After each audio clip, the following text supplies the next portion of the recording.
him, the heavy roller was unmanned. Becoming part of the asphalt was quite a major climb.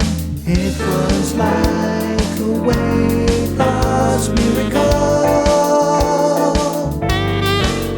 The resurrected man had a better plan. Breathed his life into my soul's miracle. When I was just staying, finally on Mr. D, you can't do a thing.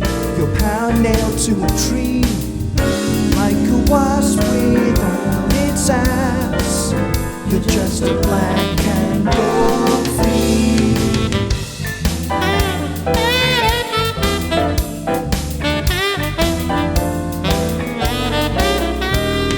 Should've heard it coming, the BizJet 103. Used my spine as a runway as I jogged along the beach. Monk and train were grooving in my ears. The resurrected man had a better plan. Crucified my sin, broke my deathly fears. When I was just staring, finally on Mr. D, you can't do a thing. Your power nailed to a tree, like a wasp without its ass. You're just a black and gold free.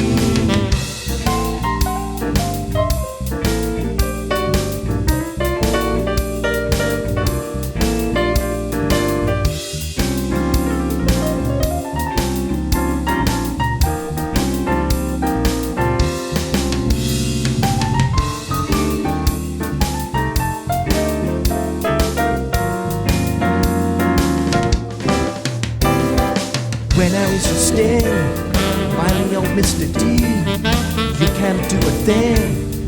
Your power nailed to a tree, like a wasp without its ass.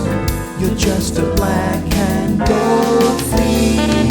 When I was just staring, finally on Mr. D, you can't do a thing.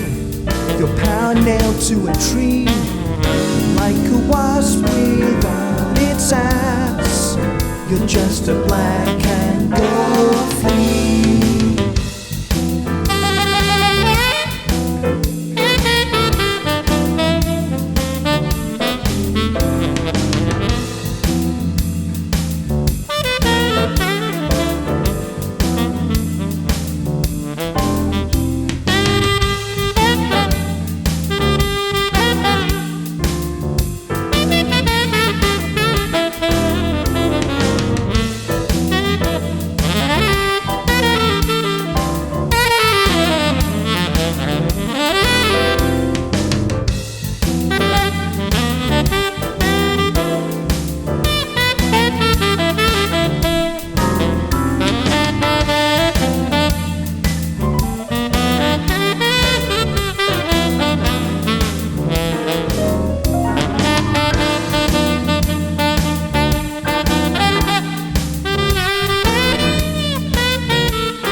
Good evening, everybody. Hope everybody is alright. And last minute change to plan.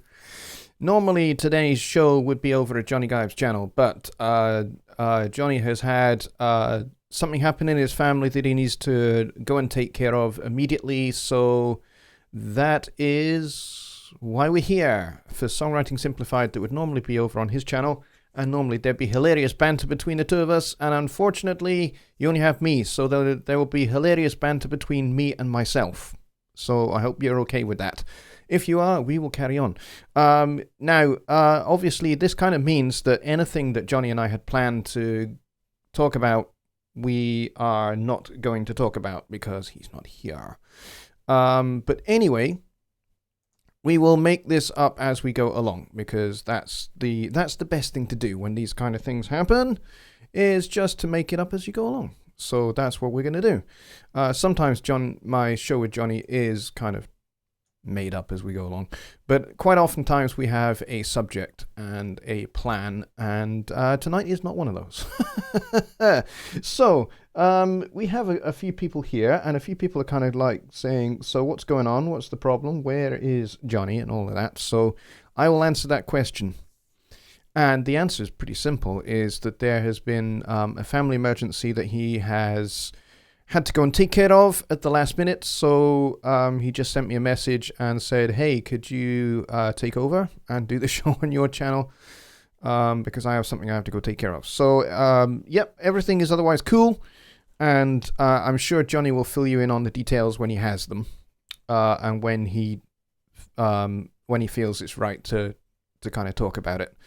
But I'm going to respect his privacy right now, and I'm not going to talk about anything because it's really up to him to talk about what's going on when he's ready to.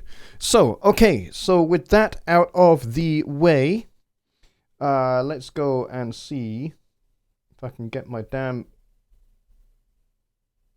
trackpad to do as it's told. Greg says he loves music. Thank you very much. Carl says, make sure to click the like button. Absolutely. Thank you very much. I really appreciate it. And certainly, Greg, I appreciate your kind words. If you're wondering what the song was called, that was a song called You Can't Do a Thing from an album that I made many years ago. many years ago. When did I do it? 2012, I think, and the album is called Swings on Roundabouts, and you can no longer get it, unfortunately. So, I can't even give it away because I just don't have it anymore for some very complicated reasons. But yeah, so that's the album, Swings on Roundabouts, and the song was called You Can't Do a Thing. And it's a song basically about death. In fact, it's kind of 3 stories for the price of 1. Each kind of verse is a different story about a bizarre way in which somebody died. And I will refer back to this song in a minute for the subject that we are going to talk about, which I have vaguely thought about. So I'll get on to that in just a minute, but I would like to go and see who's here. Other than the aforementioned people that I mentioned at the top of the show. Kyle was here first. And Ken is here. And Greg, I have already mentioned. You guys were first in the door, you 3. John Lake is here. Mike from Peace Valley Audio is here. And he says, why is this on here? So there you go. Now you know why we are here tonight. Greg says it sounds cool. Thomas is here. He says hi to Kyle. Who else do we have? RJ Hagler is here. And he says, hey gang, what time is it? It's Songwriting Simplified time. Or it's Jonny time. I don't know what you're going to call it. Tony is here. Tony Stringer is here. And he says, hi all. And Just Bob is here. You guys are talking about movies as well, which is hilarious. Bobby Booth is here. He says, hello. No show is complete, whether it's this one, the Songwriting Simplified show, or whether it's my Sunday Night Live show. No show is complete without Bobby Booth being here. Let's see. Who else is here? Just Bob says, you are writing a solo that is ethereal or spacey in nature, lots of bends and such. Is it important to follow the chords, or more effective to freestyle bends to chords? That's a great question. We will come on to questions in a few minutes, and I will talk about that because that is a great one. Kyle says, pessimist, from the minute you're born, you're headed towards death. Yeah, kind of, which is why I like to make a joke about it, because I think it's hilarious. Mika is here. He says, hello all, I'm here. That's fantastic. Just Bob is asking about how if the flooding's receded around Bobby's neck of the woods, and I hope it has. I hope the floodwater has receded now and gone away. And I hope you find your car or are able to replace your car. That was, to hear about that on Sunday was not very nice. So, Mike says, Steely Dan sounds like you. Yeah, they do, don't they? They sound a bit like me. I'm thinking maybe I should sue them. I know we talked about that a little bit on Sunday. Maybe I should. Maybe I should write an email to Donald and say, hey, Donald, you guys have sounded like me for the last 40 years. Come on, what's wrong with you? And see what he says. He'll probably laugh in my face. Bobby says flood went down the next day. Well, that's good to know. That's cool. Yeah, we have flash floods here as well sometimes where I think just like 2 or 3 months ago we had about 6 months worth of rain. Like we had our entire rainy season, which we have here in Scotland, and we had our entire rainy season in the space of about 3 hours. That's like 7-8 weeks worth of rain in 3 hours. The rain was so heavy, visibility was reduced to about 4 or 5 feet at the most. We had thunder, we had lightning, we had the works, but the rain was so heavy, it was phenomenal. And lots of roads got flooded. Our main road outside over there was like a river. I mean, it wasn't a very deep river because of where we're located, but at the other end of the river, at the other end of the river, at the other end of the road, there's an adjoining road out this way, which is kind of the main through road that takes you into town, into the centre of Edinburgh. And that road, when you get down the bottom, was about 4 feet deep in water. And so, yeah, you weren't getting your cars through it. People were trying, and people were, waterlogging their cars. The engine gets waterlogged. That's it. You're done. Unless your car's got a snorkel. But yeah, a lot of people did try. And so for, maybe about 24, 48 hours, there's a big pile of cars down at the bottom of the road where people had waterlogged their cars. So that was hilarious and not very entertaining. Greg says, Queensland is in drought at the moment. Can't wait for rain. Yeah, you guys are having a really hot one at the moment. I have a lot of Australian friends, and I have some Australian family as well. I have family in Victoria. I have family in Western Australia. I have family in Melbourne, in Perth, in Adelaide. So, yeah, lots of Australian family, people that have immigrated from Scotland to Australia. And they end up kind of staying, and they've, their kids are born there. Their kids get into supporting Australia in the cricket, especially when Australia are playing England in the Ashes. So, a family rivalry. Anyway, let's get to the subject for tonight.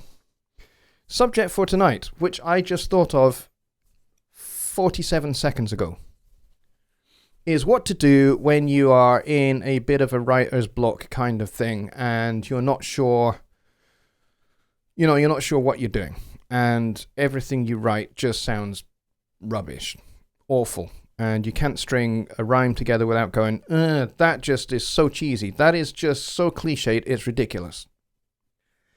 So what do we do? Or you're fumbling around on the keyboard or with your guitar and you're just like, I just can't put a decent set of chord changes together. It just sounds awful. What do I do? Here's what I do. And the song that you heard at the start of the show came out. In fact, that whole record came out of that period, basically. I was just like, I am so determined that I'm going to make a record, writer's block or no writer's block. I'm just going to darn well do it. And I'm going to put it out there, and the world can judge whether it's good or bad. And if they judge it bad, I don't care. If they judge it good, hey, that's okay. So that's what I did. And so the end result was the song called Swings on Roundabouts. And I called it Swings on Roundabouts because if you don't know what a roundabout is, and roundabouts are a weird concept to you, we have lots of them in the UK. Sometimes in a junction, instead of having like nice little kind of a nice little system that everybody just instinctively knows to give way and allow each other, I think in America you call it yield. So you yield to the left or to the right, and the person on the right goes first, and then so on round the junction until it gets to your turn, and then you go.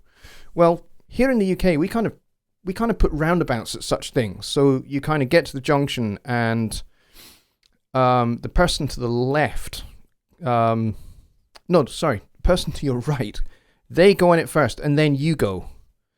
And then you go round until you get to your exit, whether it's, the first, second, third, or fourth, or however many kind of roads are going onto this junction. So that's what a roundabout is. And the image I had in my head, because of the whole thing being kind of ridiculous, that I was making a record in the midst of a writing block period. I thought, what is the most ridiculous 2 images in my head? Because I couldn't come up with a title for the album. So I came up with the 2 most ridiculous images in my head. First is roundabouts. I think roundabouts are ridiculous. And we have thousands of them in the UK. Thousands of them. And sometimes there's just no reason for them being there. It's just like, hey, take that roundabout out of there. It's a perfectly ordinary junction. You don't need a roundabout. Get rid of it. And then I thought, hey, why don't we just put a kids' swing play park on top of that roundabout? And so that's where it came from, swings on roundabouts. And the album cover is literally a picture of a kids' play area with a swing and a roundabout in the same shot, which is the nearest I could come up with to having a swing or a kids' play park on a roundabout. It didn't quite work, but it gave the idea. So anyway, so I was struggling with the songs, and so I thought, what are the most ridiculous things I can think of to write about that entertain me, that I think are funny? So I wrote a whole slew of songs that I just thought are really funny. So this one is about death. The one that you heard at the start, You Can't Do a Thing, is about death. And I thought, okay, how do I write about death without being, without being...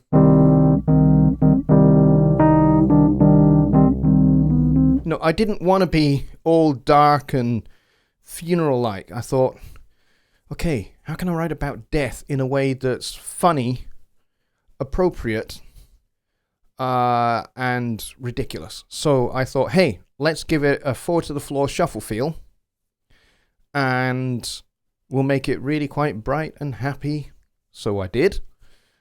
And we'll make it a blues, because blues is nice and easy. It's an easy set of chord changes. You don't have to think about it. It's just 1, 4, 5. Dead easy.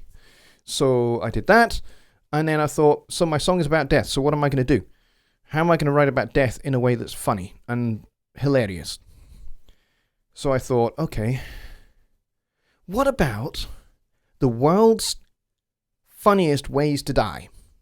Or most bizarre ways to die? So I went on Google and thought, I've got to find the top 3 weirdest ways to die. And so I did. I found 3. I found one about a guy who is a construction worker, and he got squashed by a heavy roller. The brakes had come loose on the heavy roller. He was standing there talking to one of his colleagues, and the heavy roller came slowly down the little slope that this construction area was on, and he got squashed. That was his way to die, with a cup of tea in his hand.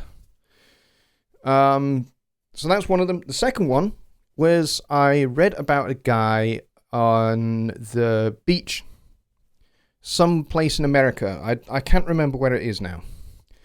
You guys in America will be able to probably know exactly where this is, but where this is it has a really long beach, and there is an airport nearby. So, planes are coming in to land and taking off, and they kind of go over this beach, or near to this beach. The flight paths, the inbound and outbound flight paths are kind of right over this beach. And so I read about this guy who was doing his regular run along the beach on his lunch break. He worked in an investment bank, so he worked in an office, and every lunchtime he would run down the beach with his earbuds in, MP3 player strapped to his trouser pocket or shorts pocket, whichever it is, I can't remember. And he ran along the beach.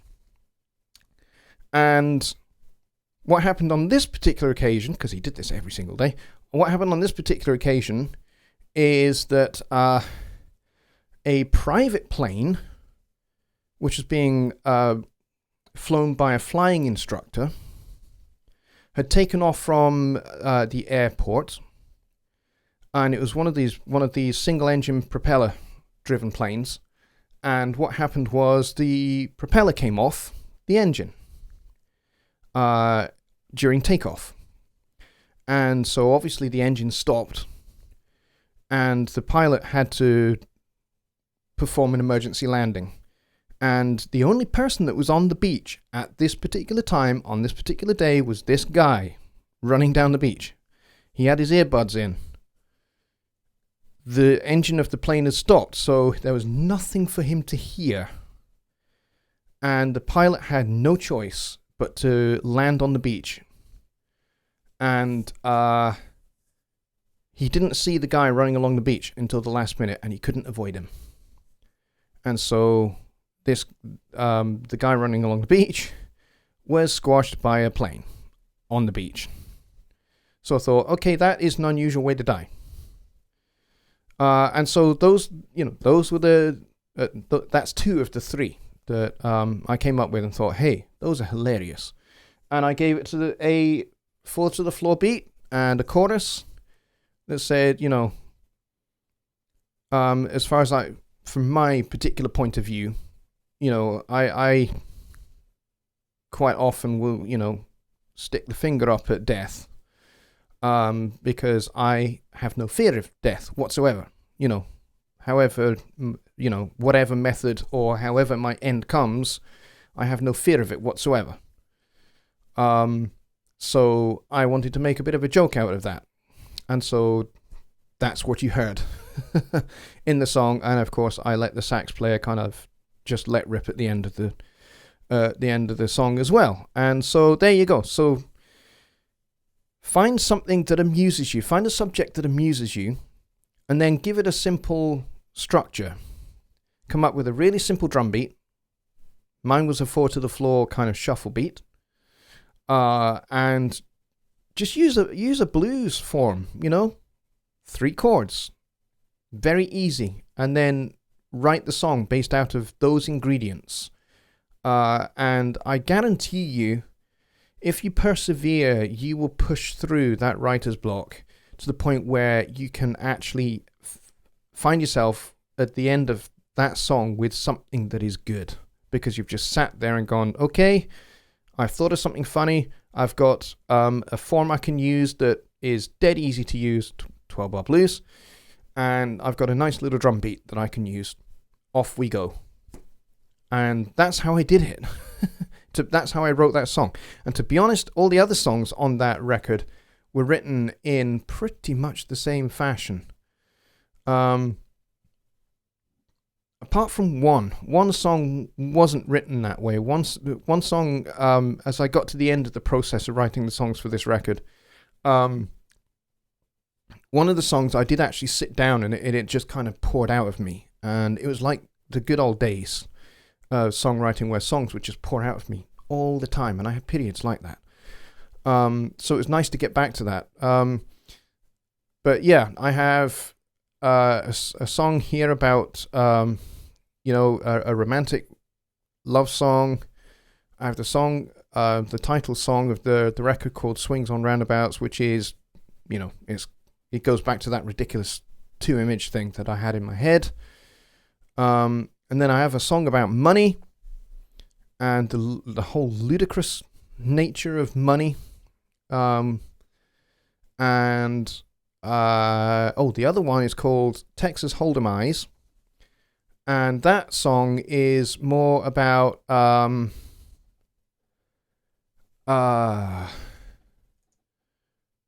Texas Hold'em Eyes is about televangelists. And that song came out of coming home late at the night after a long day in the studio and then playing a gig at night. And I came home at like 2 o'clock in the morning, and I just punched on the TV and just randomly punched buttons till I found a channel. And as I was channel hopping, I came across this Christian TV station. I have nothing against Christian TV stations. Mostly. I am a Christian. But I have very little against Christian TV stations, except for the fact that they supply me with lots of comedy. Because they are comedy gold. Christian TV stations, by and large, are comedy gold, because there is more cheddar there than you'll ever find in any cheese factory. But anyway, and so that was what that song came out of. There was this lady that was on some show on this channel, and she looked ridiculous. You know, she had so much makeup on, so much hairspray in her hair. She just looked ridiculous, and she's behaving ridiculously on the stage, and everybody was kind of behaving quite ridiculously. And at the time of night that it was, and I was tired, I thought, there's a song there, and surely there was. So I wrote this song called Texas Hold'emites, which is all about, again, kind of like this particular TV station in particular. I'm not going to mention the name of it. Worships money, pretty much, rather than worshipping God. They worship money. And so that was kind of what that song was about. So think of something funny, think of something ridiculous, and write about that. And that really is my talking point for the show, really. So I hope that helps if you're struggling with a writer's block, to put some simple ingredients together and start working it. And the more you work it, the more you'll find, you know, that creative spark coming back a little bit. Even if it is just a little bit. You know, it might not be to the same degree that it is when you're at your peak songwriting period, where songs are just pouring out of your fingers. But, you know, it is a way to punch a hole through that wall when it's there in front of you and you go, I can't get over this wall, I can't get over it. Just instead of trying to go over it, try and punch through it. Try and punch a little hole in it. And when you do that, you weaken the whole structure of the wall, and then the wall can go tumbling down, and then you're back into that period. So I hope that helps. And now we'll turn the floor over to you guys for your questions. And as I can see, there is a lot of activity that I've not been paying any attention to because I've been too busy talking to you guys. So let's go up and let's see where we got to. And I'll see if I can find anything that you guys are talking about. Bobby says, from what I got on the news, a hurricane is headed to the UK. Yes, hurricane season in the UK is just about to get started. Yep, we are expecting quite an impressive one. It's going to hit the west coast of the UK first, so Ireland, the island of Ireland, will get it first.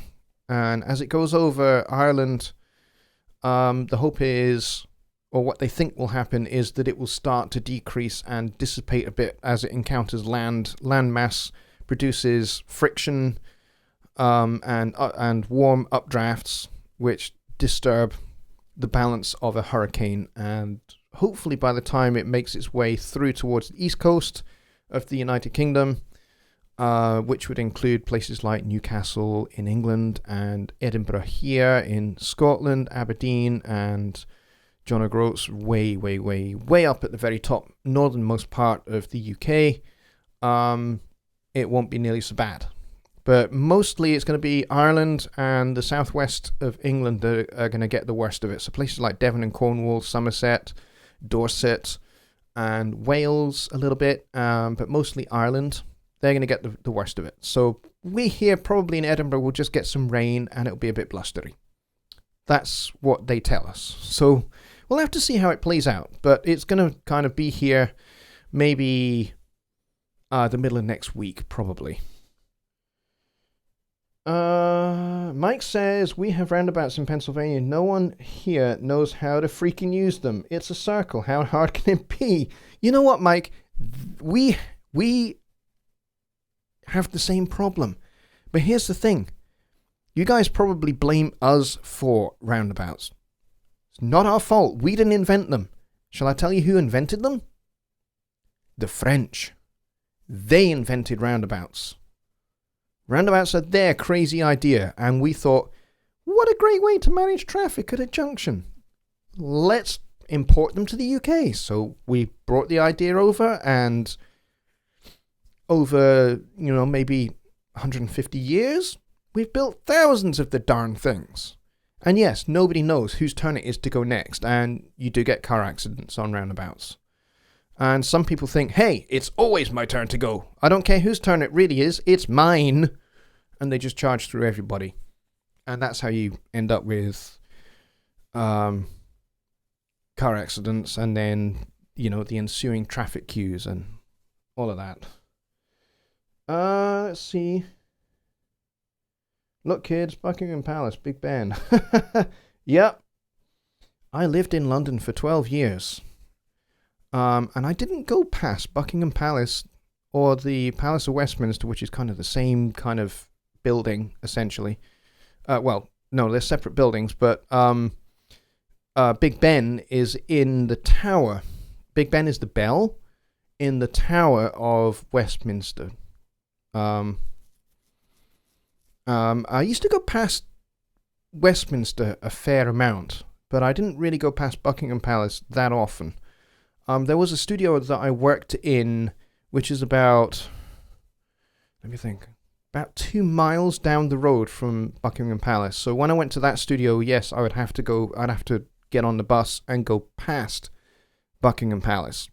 And, it'd be like, is the flag up? Yeah, okay, she's home. If the flag's not up, she's not in. And that's how you know whether the Queen is in or not. So there you go, Buckingham Palace. Let's see. Just Bob says, we have roundabouts all over Lake County.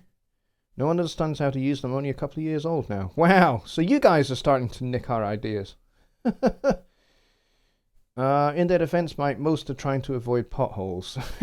You guys have potholes? Yeah, so do we. In fact, Edinburgh City Council have, I think, something like 420 separate roadworks taking place on the streets of Edinburgh right now. 420. And most of those are to deal with potholes, and some of them really are massive, like moon craters. Like you're saying. It is crazy. Let's go down a bit more and see what we have.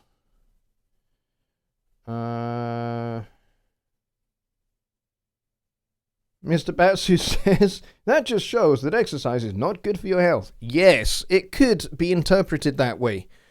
Go for a run along your nearest 5-mile beach, and a plane might land on your back. Highly unlikely, but as my song teaches you, it can happen. The odds against it are phenomenal, but you never know. John says, an Irishman, a Scot, and an American walk into a bar. You know what? I have actually been to a pub here in Edinburgh with an American and an Irishman, and I'm a Scot. And yes, much hilarity did ensue. I can tell you that. Alright. Ken says, is it better to have specifics or be more ambiguous about the subject matter so it's more open to interpretation? And how do you go about doing that? That is a belter of a question. Be specific or be ambiguous. Now, you can do both, and you can do both really, really well. A lot of the best songs that are written are not obvious. You know, they are more poetic. So if you think like Paul Simon's songs, for example, they're mostly narrative songs, a lot of his. But you know, the subject matter is maybe told in what they call fractured storytelling, which is where instead of telling a story like I don't know, Mary and Jane were at the gym and they saw Bob walk in and they thought, hey, look at Bob and his new shorts. Those are the funkiest shorts on the planet. Now that's a story. That's a narrative. There are 3 people in it. There's Mary and Jane, and there's Bob. And then you could say that the shorts are another character because they are being spoken of. And you have the setting. They're in a gym.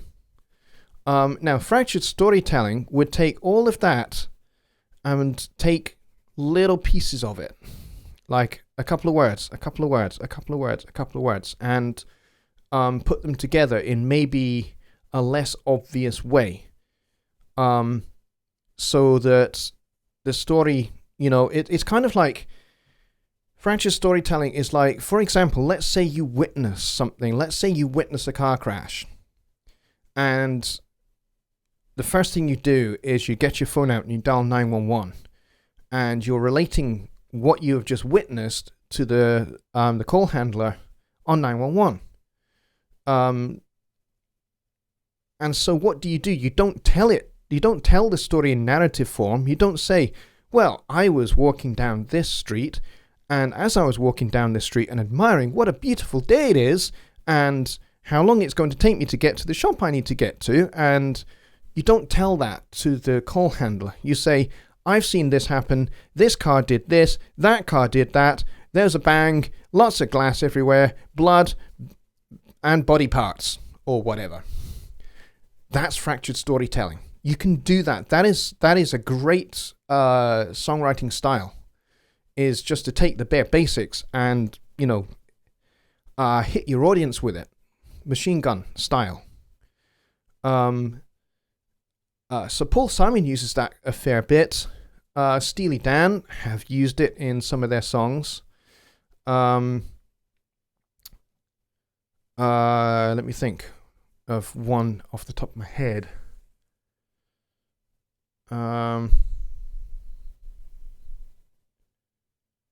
Kid Charlemagne is one of those, I think, where it's fractured storytelling. Another one might be I'm trying to think of the title of the song. I Got the News from the Asia album, which is a fantastic song. It's got a really, really funky beat, but the lyrics, it's like really, really short little lines. So that's another song where that fractured storytelling idea is used. So yes, you can be ambiguous. You don't have to be obvious about your subject matter unless you really, really want to. Like if you're telling a romantic love story, for example, and you really want the listener to engage with the scene, because the scene setting is really important for romance, and you want your listener to really, really engage with the 2 characters as they meet, as they interact with one another, as they smile at each other, as the evening unfolds, and all of that scene setting and how they look at each other. Those kind of details are really important to that kind of storytelling. So maybe you could write in a much more kind of prosaic narrative style if you're writing a song like that. So you can choose, and sometimes you may even want to juxtapose. So, for example, taking that romantic scene, that romantic story, you can still use the fractured storytelling technique, especially if you put it in the third person. So you are the narrator observing this thing taking place. And let's say this relationship takes place, the boy meets girl thing, spark starts happening, and immediate chemistry, and they're away, they're kissing. There, I've just used fractured storytelling. Right there, I've used short sentences. This happened, they saw each other. He saw her, he saw her, she saw him, he smiled, she smiled. They moved together, and they kiss, and they embrace, and that's it, they're off. So you can tell a romantic story using the fractured storytelling technique, but you don't have to. So that's kind of where you might want to juxtapose. It depends upon how you want to portray this romantic interest, this romantic relationship in your song. And of course, you can give it a funky beat instead of, kind of like your kind of typical lounge jazz kind of piano ballad style,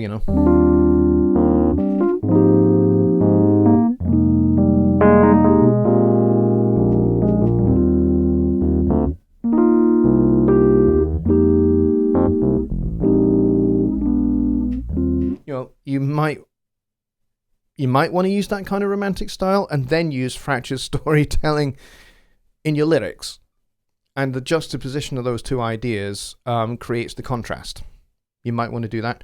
Or you might want to do something really, really funky that has really, really romantic and flowery storytelling to it. So, try some of those ideas out and see what you come up with, because I think that's a nice idea. Okay, let's go down a little bit further.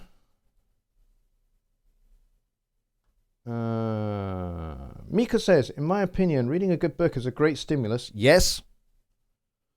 In that reading a book requires your imagination, drawing a visual and auditory image in your mind gets the juices flowing. Yes, absolutely. Absolutely. The one thing I would never recommend, by the way, if you're trying to find inspiration, something that gets the creative juices going, I would never recommend watching a film. Don't do it. Just don't watch a film. Don't watch a TV show. Because watching as much as films can be really absorbing and really, you can get really involved in the characters, you can really get involved in the story and everything else, it's still quite passive. Whereas reading a book is much more active. Because you have to take the pages, but you have to take the words on the page into your mind and convert that using your imagination into a scene that plays out in your mind's eye.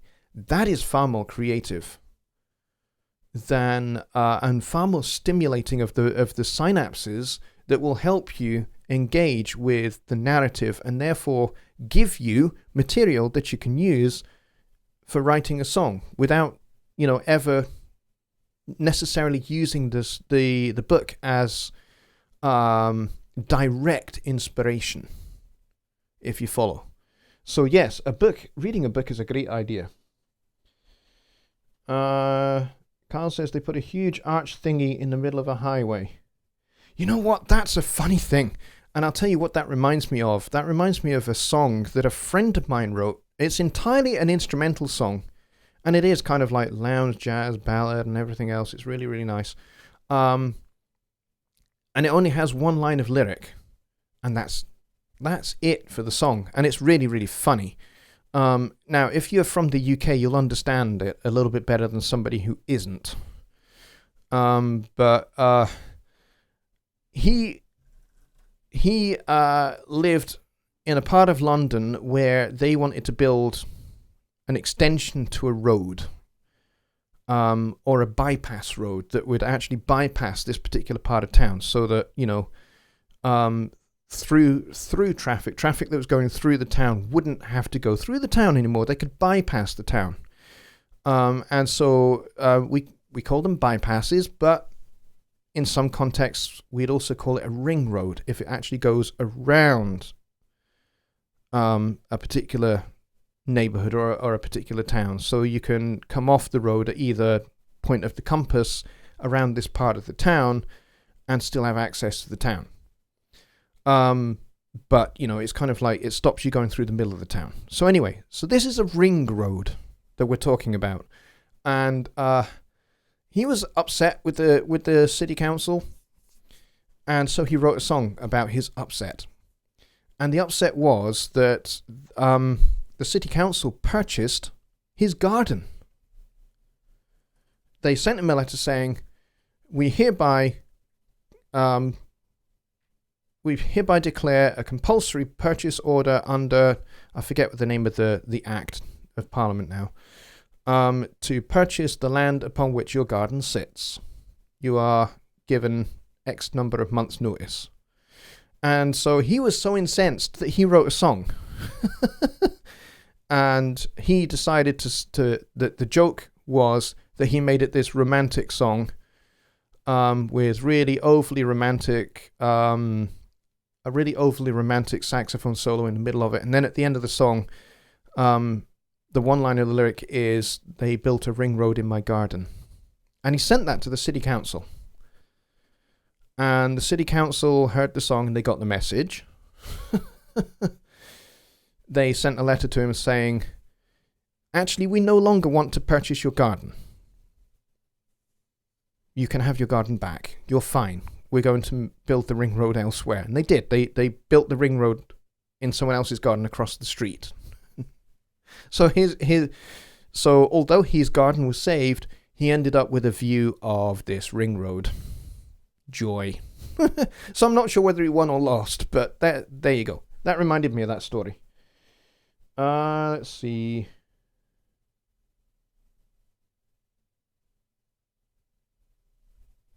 Let me scroll down a little bit more. Oh, what's going on here? What is going on with this laptop, man? Seriously, it's being a pain in the bottom.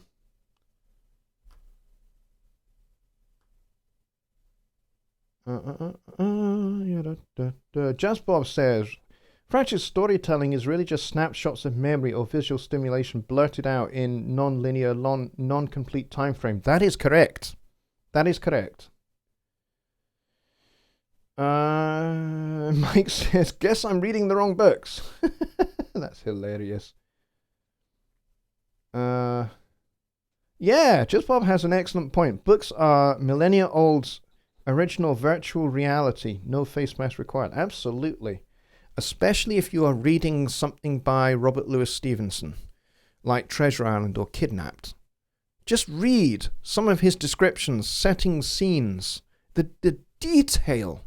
The detail, particularly on Treasure Island, on the part of the story where the young lad is stowed away on this ship. Just the way he writes, the rhythm, the meter of the sentences and the way they're put together puts you on the ship, and you feel the motion of the ship as they're sailing across the ocean. And just like the sights, the sounds of the waves against the hull of the boat, the wind in the sails, all of that, all of those kind of sights and sounds, and the whole kind of auditory visual experience of being on board an 18th century schooner ship. Just kind of wow, it's amazing the way he describes and sets the scenes. And it's just like, it may be about 5 pages of describing the scene, but it really puts you in it. And then when you get to the point of the dialogue between the characters in this particular chapter, you're there, you're standing there watching the action unfold and listening to the dialogue. It's like a movie is played before your mind's eye when you read his novels, his stories. What a storyteller he was. So yes, absolutely. I totally agree with that, Just Bob. Greg says, would you consider Bruce Springsteen's Blinded by the Light Fracture's songwriting or just manic rambling? It is definitely Fracture's storytelling. And there is an element of mania to it. And I think that is deliberate. But yes, it's definitely Fracture's storytelling. Right there. Just Bob says, why are they called apartments when they're all together in one building? Good question. I drive on the parkway and park in my driveway. See, that's song lyrics right there, Kyle. That is song lyrics right there. You've got a line, and you can that could be the hook of your chorus. Absolutely, that's great. Stephen Baxter is my favorite author, best sci-fi ever. Great song when redone by Manfred Mann, yes. Okay, I think we're getting to the end here. Bruce sounded constipated. Yeah, sometimes he did a bit, didn't he? Yeah, so there we go. So those are kind of my suggestions to you guys on how to approach getting through that writer's block. and some techniques, some lyric writing techniques that you can use, and you can maybe juxtapose it with the style of the music you write. You don't have to write lounge jazz. That's just an example. For example, you could use a heavy metal beat and heavy distorted guitars, and yet have really, really rosy, romantic lyrics that set this beautiful scene in this beautiful restaurant, this beautiful Italian restaurant with this guy and this girl. They've just first met for the first time, and you could set all of that scene to a heavy metal beat and screamo if you really want to.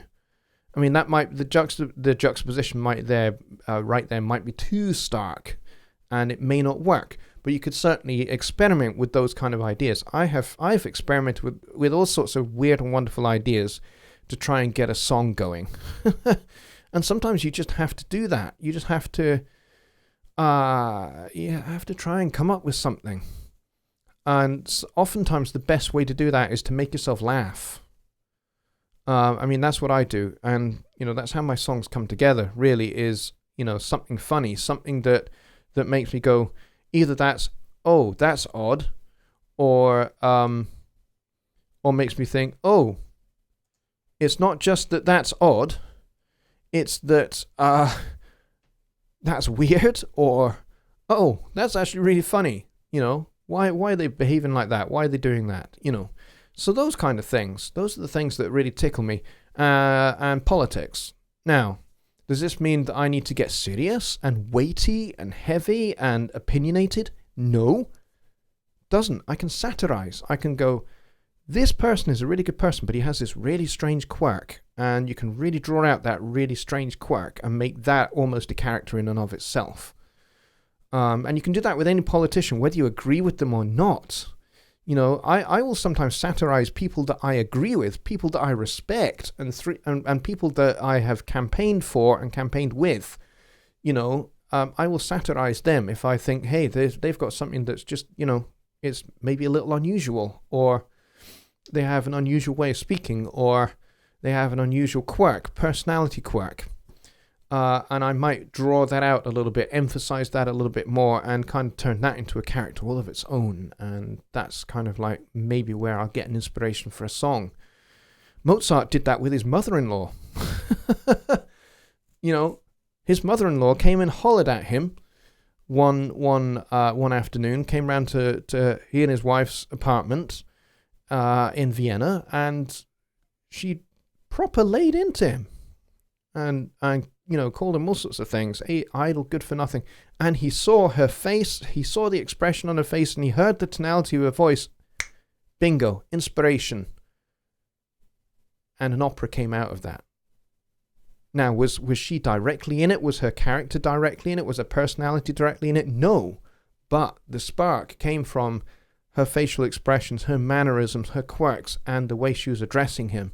And that was how that opera came about. And it was, a lot of his operas were like that. Inspirational. They came out of, something quirky. Or, he was a Freemason, so he liked to bring Freemasonry elements into his works as well.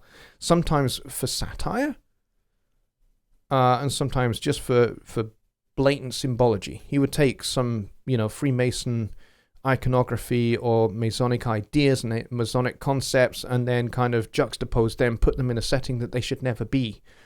He upset a lot of Freemasons doing that, but mostly because they missed the point, I think, personally. But there you go. Let's see.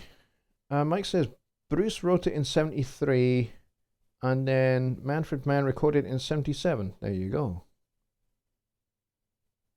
Mika says, okay, learning something new, contrary to my belief. Thanks. You're welcome.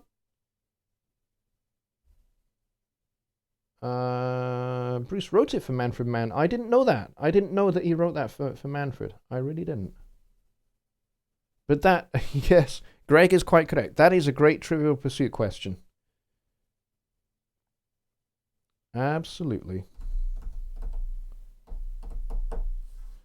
But there we go.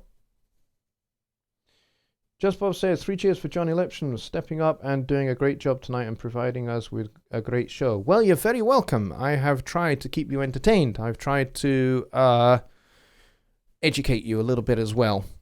And I have totally improvised a show. I've come up with a topic. I have talked about it. And you guys have asked some really good questions. And I hope that I hope that what we talked about tonight has really kind of sparked something off in your head about what to do when you find yourself in that situation where you go, I can't write a song. I can't write anything decent. I suck at songwriting.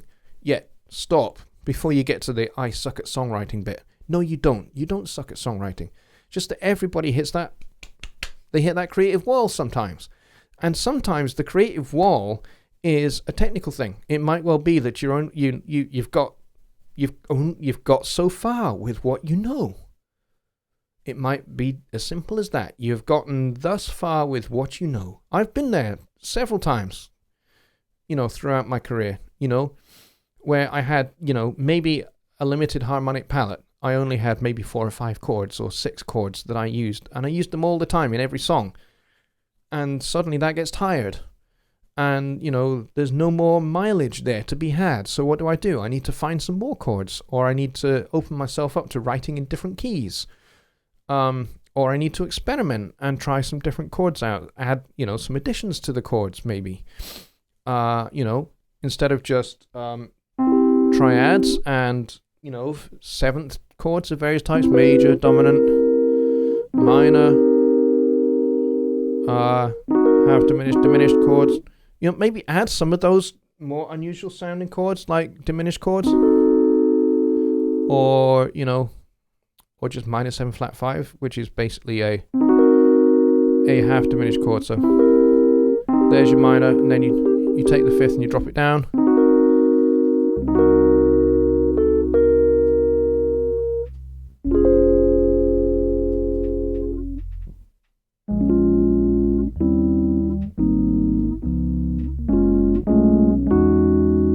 And you can end up in any key you want, so adding to your harmonic palette and writing different keys can also help you. Say, you know what? I write in D all the time. I write in G. I write in A. Okay, try B flat. Hey.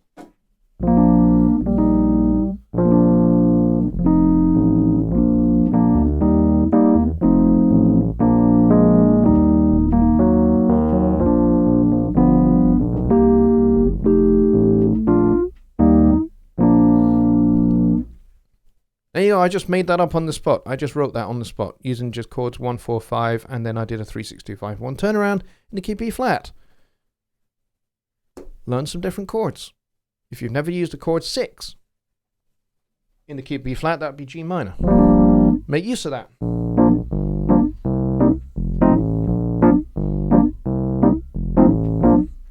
Try some of those different ideas out, along with the things that we've talked about tonight. And I think on that note, Kyle says, I take the 5th and drop it down. I drink a 5th and I dropped. Kyle, you are informed tonight, my friend. Absolutely. Greg says, I used to practice my guitar scales in the dark. Eliminates distraction, opens your ears. Certainly does.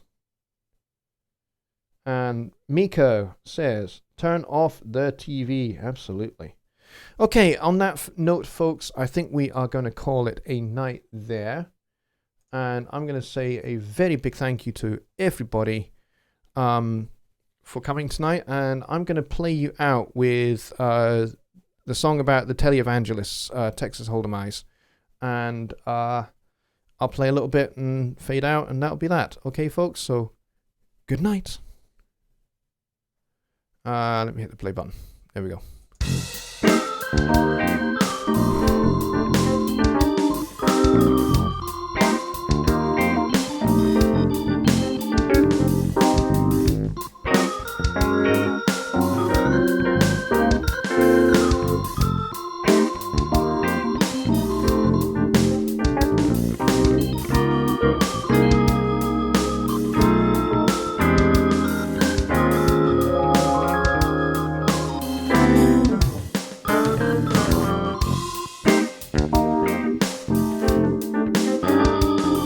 Ken, that's hilarious.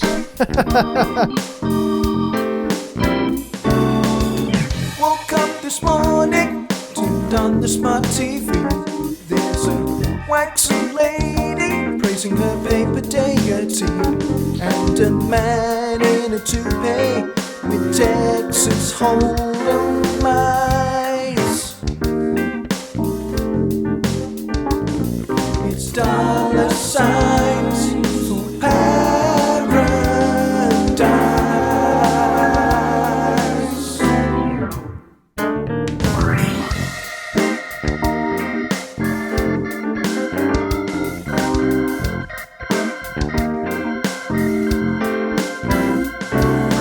Million cans of hairspray, diamond encrusted shoes, strutting across the platform like she's escaped from the zoo. Cut to the man with the toupee and Texas Hold'em eyes. It's dollar signs for paradise.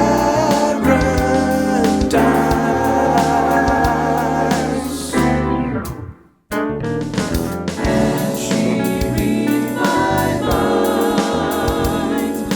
No more call my rights. Visit table turning time.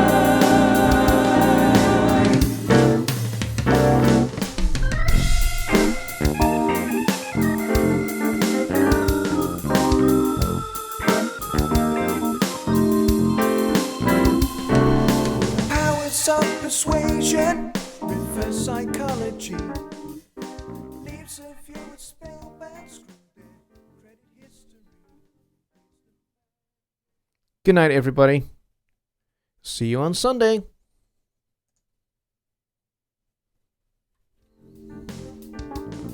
It's dollar signs.